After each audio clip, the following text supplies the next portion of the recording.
Now that Donald Trump has his hand-picked puppets, Michael Whatley and his daughter-in-law Laura Trump, running the RNC, the two idiots have wasted no time in purging RNC staff. Starting late on Monday evening, dozens and dozens of RNC staffers and even some contractors were immediately let go after the first full day of Whatley and Trump's leadership.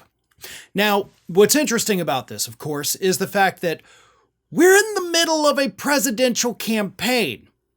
On top of that, we're also in the middle of an election year where Republicans, one, want to retain control of the House of Representatives, and two, want to regain control of the Senate.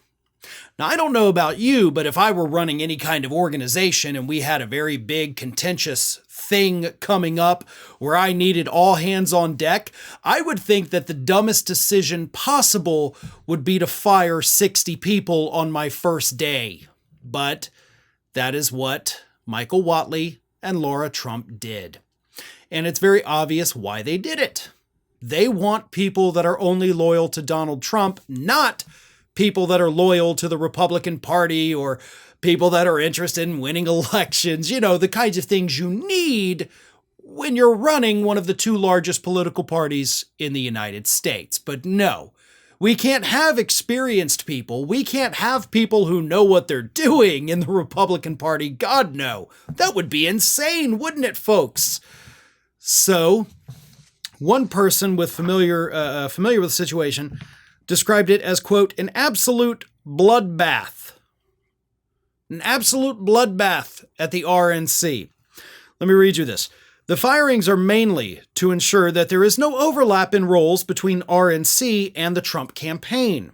The Trump campaign, for instance, already has robust political and communications teams, so, they fire a bunch of those people. The firings are part of a strategy to ensure that only staffers committed to Trump and the MAGA movement are left at the RNC as Trump tightens his grip on the party ahead of the presidential election in November. That is from The Guardian, by the way.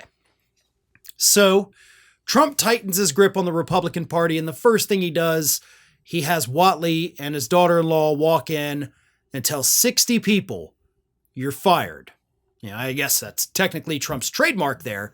But again, you're now going to be bringing in people who are not as experienced, who do not know what's going on. You're already in the middle of a race and you're changing drivers. I don't think I have the ability to convey to you how disastrous this is for the Republican Party. And yes, I'm almost laughing as I say this because it's like the party is engaged in some weird form of self-immolation. That's what's happening here. They are killing themselves to appease Donald Trump. And they know they're doing it. They're willingly doing it. And all we can do is sit back and watch and laugh. Well, folks, we have crossed that 1 million subscriber milestone, but rest assured, we are just getting started here at Ring of Fire. So if you're not already, please do subscribe to the channel and make sure to like, share, and comment on the videos.